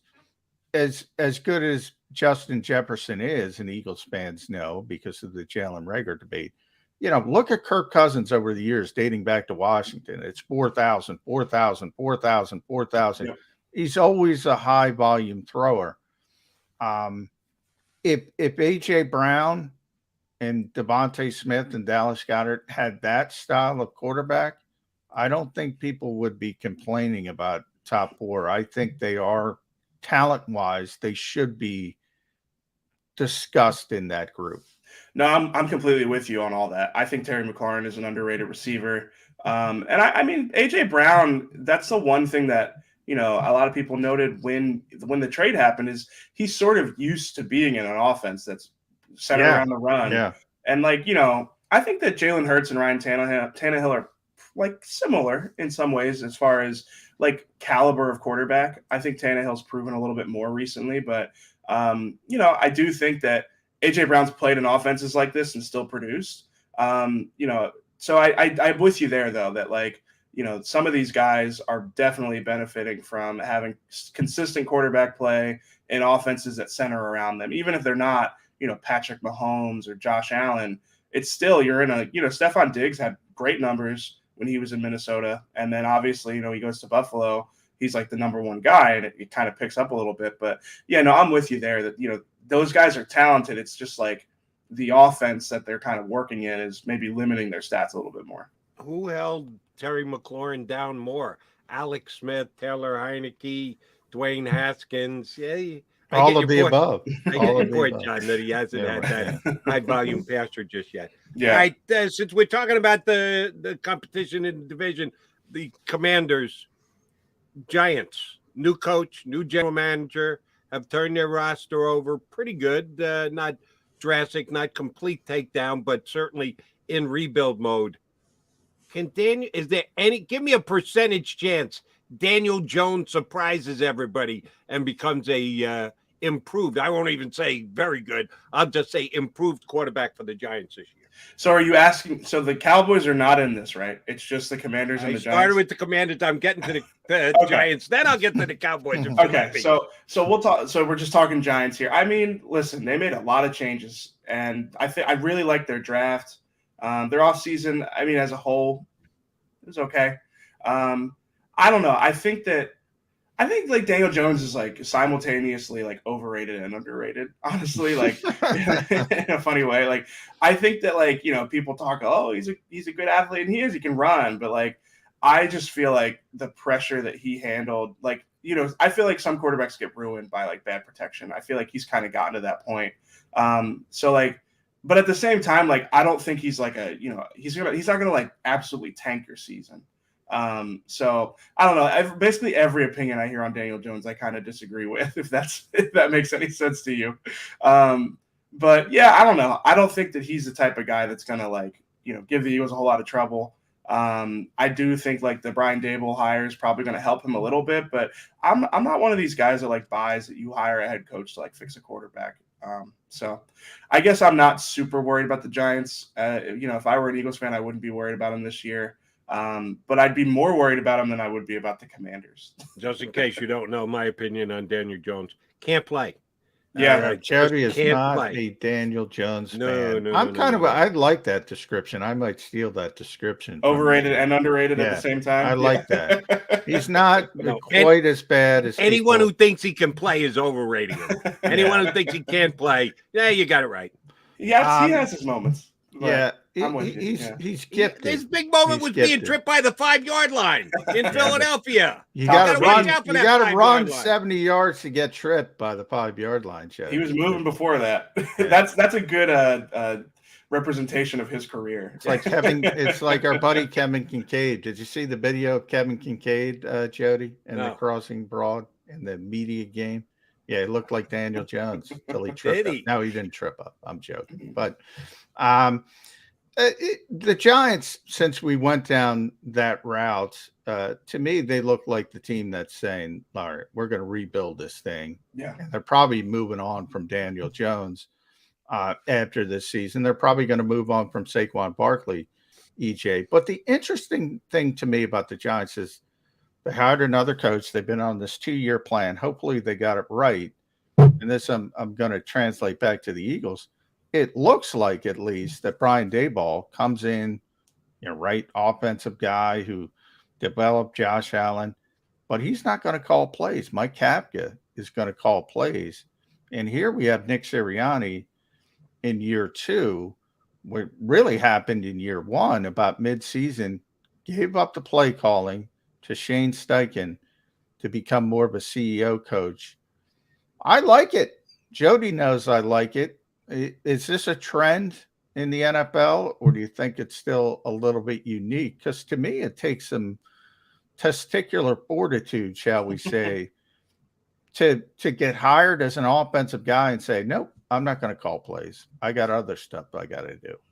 Yeah, I don't know. It's interesting. I mean, it seems like a trend, but at the same time, I wonder. Just because it is like, you know, Kyle Shanahan and Sean McVay are the mold, you know, these trendy, you want to hire your play caller and you want them in the head coaching spot so you don't lose them.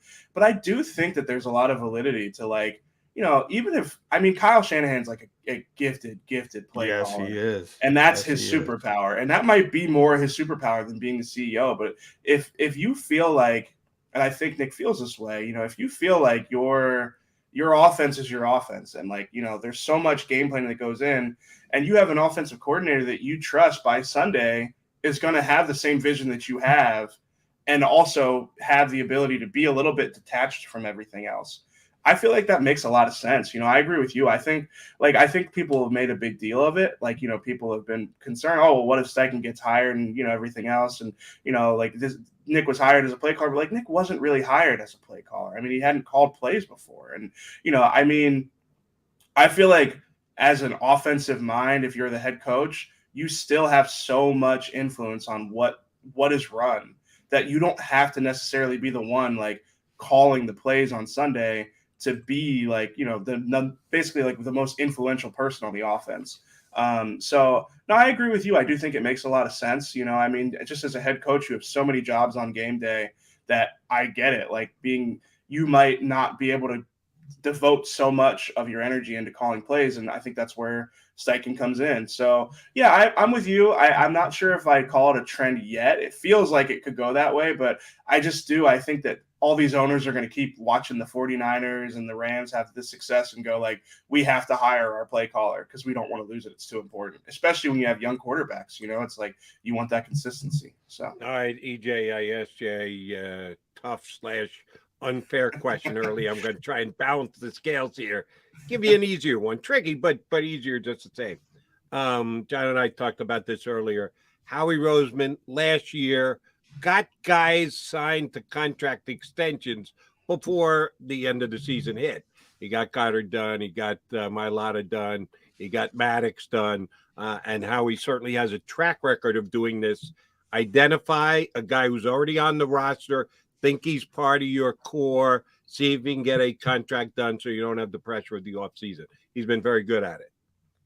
I'm only asking for one name, one guy. Last year, he had a couple that he got done in season. Who's the most likely candidate who is on the Eagles roster now? And it could be like an Edwards, who got an extension in season, only 1 year, but an extension just the same. So who's the one guy who's most likely to get a contract extension in season from the Eagles? That is actually a tough question.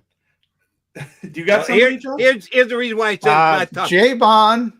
It would have to be Javon or Miles, and I don't think it's going to be Miles. It's not going to be Miles for sure.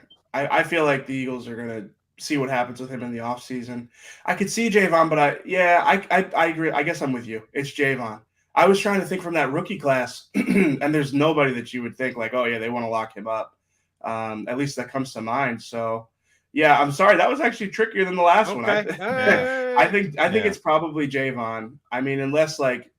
And I don't think they want to extend Javon. I think, EJ, that they want to look at – I think Javon's going to be here next year or Fletcher. I think I was about to say, unless let's say, like, I could see a world where, like, Milton Williams plays really well this year. You already have Jordan Davis. And maybe Fletch has a resurgent year, and you feel like, let me bring him back for one more year. Is Javon the odd man out there? I don't see that happening. I think Javon is the ascending player, and Fletch is sort of – seems like he's, kind of going the other way. But I'm with you. I think Javon's one of the only guys this year that I can look at. Like last year, it was obvious. Like, okay, like Sweat, Mailata, there's a lot of guys. This year, it's like, like that draft class, not as many guys you might want to lock down. And Howie deserves credit for that, by the way, because they don't have a lot of those guys where you got to make these difficult decisions. So, sure, yeah. But sometimes it doesn't work out. I mean, that's what the Eagles did with Carson Wentz. They identified this is our guy. It didn't work out. So yeah, it can go both ways. Let me give you my guy, because I don't think anyone will agree with me on this one, but that's okay. I think it's going to be Kazir White. I know they just signed him. I know they just gave him a 1-year deal. Yeah.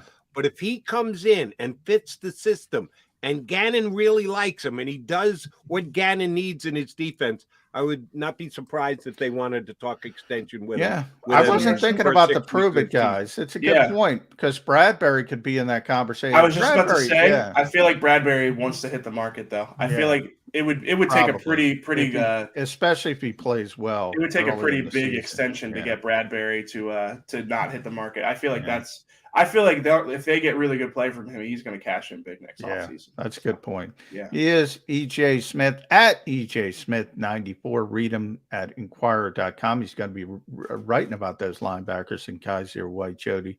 So check that out. I'm going to leave it here. I brought up Shane Steichen calling the plays. We know how close Jonathan Gannon was to being a head coach this offseason.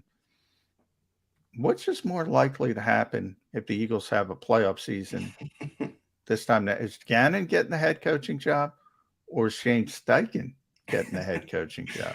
I'm still going Gannon. I feel like, nothing against Steichen, but even as the play caller, I think if I were, an owner of one of these teams and I had to pick a head coach, I would be looking at Steichen and I'd just go, was it your offense? What role did Kevin Patullo play in everything? Everything. I feel like the Eagles' offensive hierarchy, the coaching staff, makes it harder to really pinpoint which guy is the one, responsible for the success. So I would still go Gannon. I feel like, even after a year where I think we'd all agree it was like so-so production out of the group, he still got a lot of buzz because, how he's viewed in the league. And I do think that, I think what Howie said about it is correct. I think they're renting him. So, EJ, we appreciate you coming on board. We'll let you get to fly killing. I was about to if you say, don't this get that is bad. fly, Yeah. the wife is going to hustle you out onto the road before you actually want to go. She's not going to be hanging out with the flies. Yeah. That's on you, buddy. So He's relentless. Taken care of. He's for next relentless. time. Maybe introduce Nick Sirianni to that fly. Maybe he could be helpful. I closed the door, so he's got nowhere to go either. Yeah. So now I gotta. That's the first thing I'm doing when I get off with you guys. Get that fly swatter out and take care of that fly. EJ, great stuff. Thanks. All righty, coming on guys. Thanks board. for having me. Thanks, Appreciate bud. it greatly. That's EJ Smith. Great job out of him from the Inquirer, hopping aboard with us on Birds 365. All right, final timeout. We come back.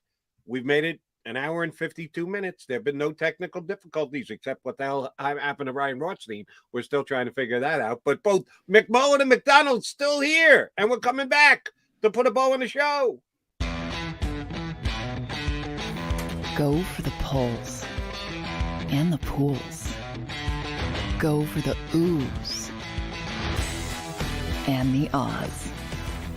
Go for the bubbles and the bubbly. Go for the story and the stories.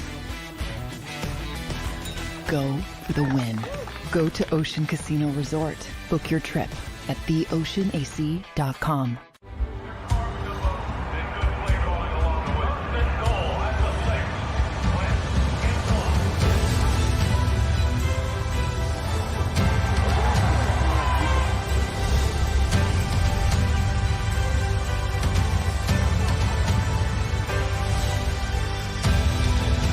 Field of life, First Trust Bank is there for you.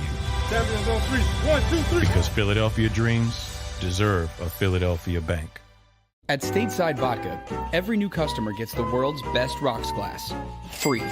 You're telling me that bottle is cut in half? You could say that.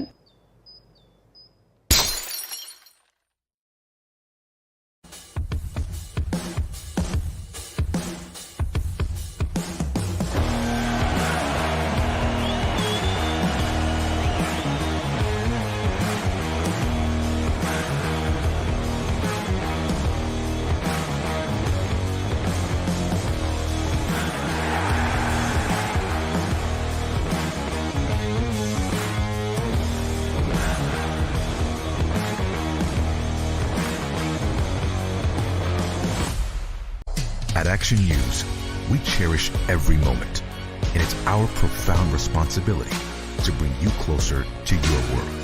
Never miss a moment. Trust the people at Action News. All right, did you know I was the mommy slam dunk champion? Really? Yes, really, don't sound so surprised. Let's see it. Oh, you're ready. All right, here we go. Let's hear the crowd. So go to right, I go to left, fake 'em out. Mama go up, up. She did it. Again? You can't avoid gravity, but United Healthcare can help you avoid financial surprises by helping you compare costs and doctor quality ratings.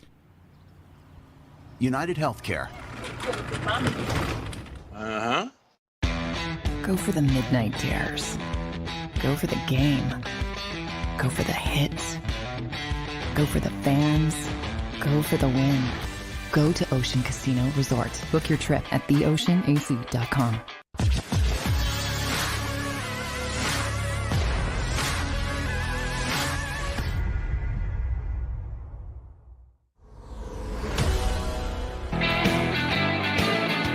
Mag guys, here on Birds 365. 365. We've only got a couple of minutes left to play. Did want to ask you about a couple quarterbacks. Not that it has any effect on the Eagles. This is more of an NFL question than a specific Eagles question. Couple of guys who we've been speculating on since the season ended, quarterbacks in new places for the upcoming year. Jimmy Garoppolo's still a 49er, right, J-Mac? That hasn't happened, even though his coach came out. I know you're a big Shanahan guy, but he came out and kind of threw him under the bus about a month ago and said, oh, really thought he'd be traded by now. Threw both his quarterback and his general manager under the bus, as a matter of fact. He's still with the 49ers, right? He going to be there? Is he going to be cut? Yeah. I don't know that he's going to be traded. No one is. Well, one of the problems is he's not healthy. I mean, he had surgery, so that I think he would have been traded if he was healthy. But ultimately, yeah, when the head coach, who is maybe the best play caller in the NFL, throws you under the bus, it's pretty clear that the 49ers want to move forward with Trey Lance. So that's kind of where I would, if I'm a betting man, I'm going to place my bet there. The price has been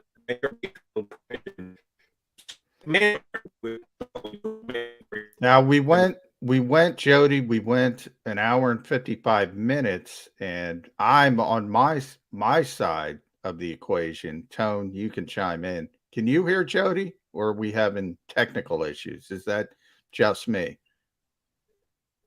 For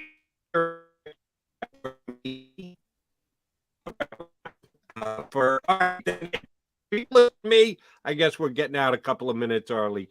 We may be having some technical issues, so yes, we're going to put a wrap on things. We'll get the rest of the technical issues worked out for tomorrow's Birds 365, because John McMullen and Jody McDonald will be back in 2 and 2. You've been listening to Birds 365, the destination for the passionate Eagles football fan who bleeds green. If it's Eagles football, we're talking about it. Debate inside the locker room and guests that are some of the greatest football minds from around the region. We hope you enjoyed the show. We know we had a blast. Make sure to like, comment, and subscribe, and we'll be back soon. But in the meantime, hook up with us on social media at JAKIB Sports. See you next time on Birds 365.